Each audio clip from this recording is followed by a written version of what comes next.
ბევრი ოჯახი დანგრეულა ამის გამო, რომ 18 წელი არ არის ცოტა დრო, რომ შვილი არ უჩნდებათ. ამ თემაზე ბუნებრივია ხშირად გექნებოდათ საუბარი ერთმანეთშიც, გარშემომყოფებისგან გამუდმებული კითხვები, რომ როდის აპირებთ, რატომ არ ჩქარობთ და ასე შემდეგ, თუმცა მიზეზის თქმასაც არ ელოდებიან, უნდათ რომ უბრალოდ გითხრან. დაძაბა თქვენ და ზაზას ურთიერთობა რაღაც ეტაპზე ამ ყველაფერმა? მე მგონია, რომ პირიქით უფრო დაგვაკავშირა. იმიტომ რომ იყო რაღაც მცდელობები, იყო იმაზე ლაპარაკი, რომ იქნებ შვილი აიყვანოთ, აი აქამდეც იყო. რაღაც ორივეს გადაწყვეტილება იყო, რომ თუ არა, თუ იქნება, ეს იქნება ძალიან დიდი საჩუქარი და სხვათა შორის, სანამ ანა გაჩნდებოდა, ძალიან აქტიური ცხოვრებით ცხოვრობდით.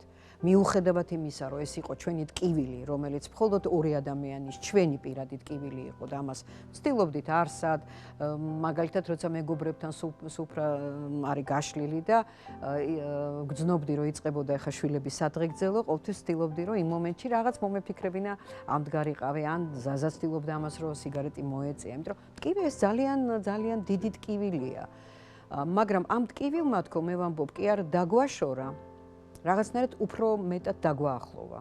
და ეს რასაკვირველია ზაზას დამსახურება, იმიტომ რომ ძალიან ხშირად კაცები იდგავენ იმ ნაბიჯს, როცა თქვენი დამსახურებაც არის ეს უკვე ორი ადამიანის რაღაცა, ხო, ესეთი გადაწყვეტილებაა და მივიღეთ და მე ანა რო გაჩნდა, ზაზა მეკითხებოდა, ამიხსენი ერთი სანამ შვილი გვეყოლებოდა, რა გვიხაროდა?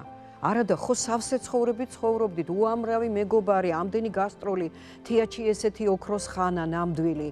აი, რა ვიცი, არაფერი არ გვაკლდა, სულ მისვლა-მოსვლა, გიტარა, რაღაცა ძალიან ესეთი მჩქეფარი ცხოვრებით ცხოვრობდით.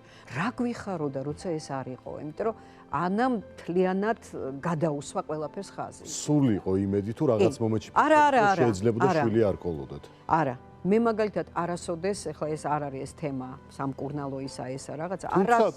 თუმცა ძალიან ხშირია ხოლმე გარშემომყოფებისგან ექიმბაშები, კი, ყველაფერი. მაგრამ არა, ეს ეხლა მკითხავები არასოდეს არ მაინტერესებდა და დღესაც ესე ვარ, არ ვთვლი ამას, ჯერ ესეთი ეკლესიური ადამიანი ვარ, ყოველთვის ვთვლი ჩემ თავს ასე და მინდა. ხო, არც ექიმბაშები არ მგონია ამართული. გამორიცხული ამბავია და უფრო მეტიც პროფესიონალურ ექიმებთანაც როცა პირველად მივიღეთ პასუხი, რომ ჯანმრთელები ვარ და არაფერი პრობლემა ამაში არ არის, იქ დამთავრდა. არასოდეს მეტი ხელი არ გამინძრევია და არაფერი არ გაგვიკეთებია. და ესეთი საჩუქარი. 18 წლის შემდეგ გაჩნდა ნანატრიშვილი. რომელიც განებიურებული იქნებოდა და არწმუნებული ვარ ამდენი. წარმოედგინეთ არა. არა.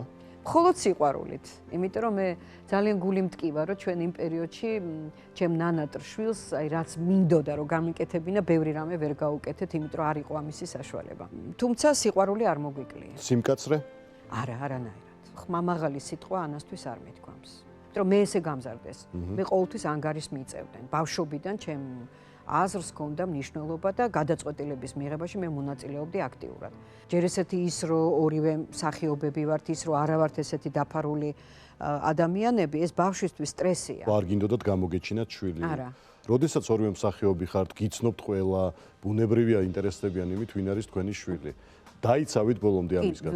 მაქსიმალურად დაცულია ანა, მაქსიმალურად უფრთხილდები მე მის თავისუფლებას და მის კომფორტულ ზონას. ყოველთვის არ გამოდის ბუნებრივი, ახლა პატარაც რო იყო, სადღაც როცა ერთად მივდიოდი და მე მინდოდა მასთან ერთად ყოველთვის ყოფნა, მაქსიმალურად ვცდილობდი, რომ ვინმეს ლოყაზე არ ეჩქმით და უი რა კაი გოგოა და აბა ლექსი წაიკითხე და შეხტი იმაზე და აბა თვალში, მაგრამ ამას ახლა მთლიან ბოლომდე ვერაცდებოდა ბავშვი, იმიტომ რომ ახლა ვიღაცას არა აქვს მაგდენი ის, რომ არ უნდა, უი ვისი თვალი აქვს, დედის აქვს, მამის აქვს, ვის გავს უფრო, არის ესეთი რაღაცები და მაქსიმალურად ვცდილობდი, რომ მუდმივად ყოფილიყო კომფორტულ ზონაში. ვცდილობდი, რომ მის სკოლაში ძალიან არ გამორჩენილიყავი, თუ ძალიან აუცილებელი იყო. აი მის სივრცეში არ შეჭრით. მაგრამ ხშირად არ გამომდიოდა ბუნებრივი. ახლა დაბადების დღე რო აქვს, როგორ გავქრე ბავშვის დაბადების დღიდან, ხო?